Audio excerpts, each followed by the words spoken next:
Money laundering case میں شہباز شریف اور حمزہ شہباز کی ضمانت میں توسیع، کیس کے دیگر شریک ملزمان کی بھی ضمانت منظور۔ شہباز شریف سماعت کے دوران روسٹرم پر آ گئے، کہا شوگر ملز کا ڈائریکٹر ہوں، مالک نہ شیئر ہولڈر، کرپشن کرنی ہوتی تو خاندانوں کی ملوں کو نقصان کیوں پہنچاتا، سارا کیس جھوٹ کا پلندہ ہے جس پر منو مٹی پڑے گی، نیب میرے خلاف سپریم کورٹ گیا، عدالت نے ثبوت مانگے تو دم دبا کر بھاگ گیا۔ میں نے کبھی اتنا مشکل گمبھیر وقت نہیں دیکھا ہے۔ ہم نے 11 روپیہ سبسڈی دی ہے بجلی کو سستی کرنے میں، اب جو بجلی کے بل میں جو گیپ آ رہا ہے اس کو کرنے میں۔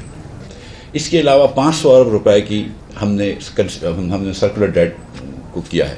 جب 1100 ارب روپے یا 1600 ارب روپے کا وفاق کا نقصان ہو جاتا ہے تو یہ ملک کو لے ڈوبے گا۔ 1600 ارب روپے is 3 times more than the running of the civilian government۔ Gas کے شعبے میں بھی تقریباً 400 ارب روپے کی سبسڈی رواں مالی سال میں دی گئی ہے۔ $200 ملین کی گیس وہ ہوا میں اڑا جاتی ہے، ہم کو پتہ ہی نہیں چلتی کہ وہ کیا ہے۔ ان اکاؤنٹڈ فور گیس، ہمیں یہ بھی نہیں پتا کہ وہ چوری ہو گئی ہے یا لیک ہو گئی ہے۔ پہلا ہدف پاکستان کو سری لنکا بننے سے بچانا ہے، مشکل فیصلوں کے سوا کوئی آپشن نہیں۔ وزیر خزانہ مفتاح اسماعیل کی پوسٹ بجٹ پریس کانفرنس، بولے اس سال تیل کی قیمتوں میں کمی کا امکان نہیں، پیٹرول مہنگا کر کے پیسے گھر نہیں لے جا رہے۔ عمران خان نے پیٹرول پر سبسڈی دے کر ٹوپی گھمائی، توانائی کے شعبے کو نقصان دفاع کے بجٹ سے بھی زیادہ ہے، بجلی پر 1100 ارب سبسڈی لے ڈوبے گی۔ ایک عام آدمی کا بجٹ کیسے بنائیں گے آپ؟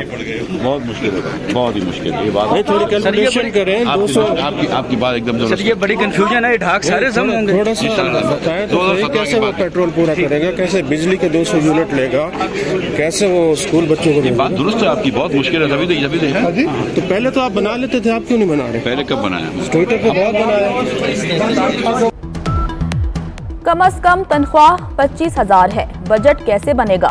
صحافی کا وزیر خزانہ سے سوال، مفتاح اسماعیل نے جواب دیا اتنی کم آمدن میں بجٹ بنانا مشکل ہے۔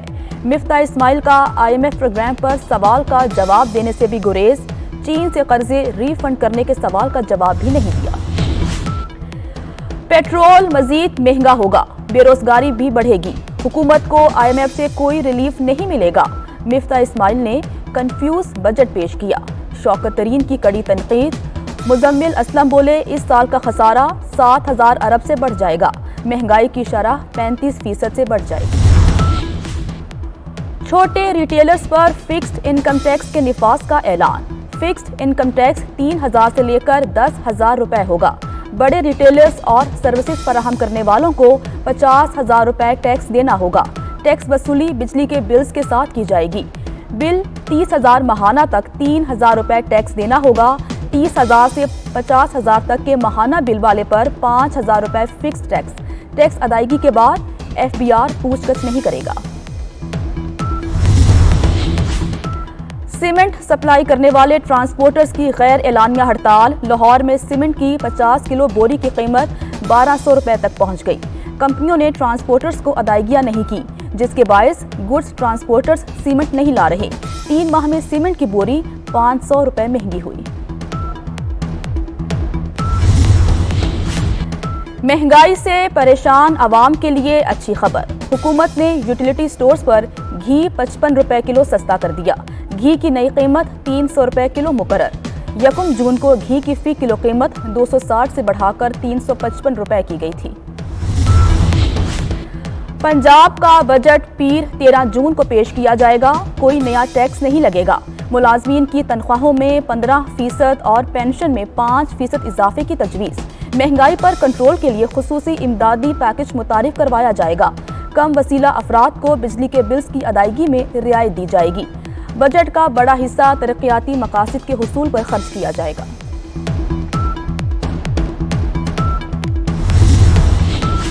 خیبر پختونخوا کا بھی نئے مالی سال کا بجٹ تیار، 379 ارب 99 کروڑ روپے کا ترقیاتی پروگرام تشکیل۔ ترقیاتی پروگرام میں 2,194 ترقیاتی منصوبے شامل، قبائلی اضلاع میں 69 ارب 9 کروڑ کا ترقیاتی فنڈز دینے کی تجویز۔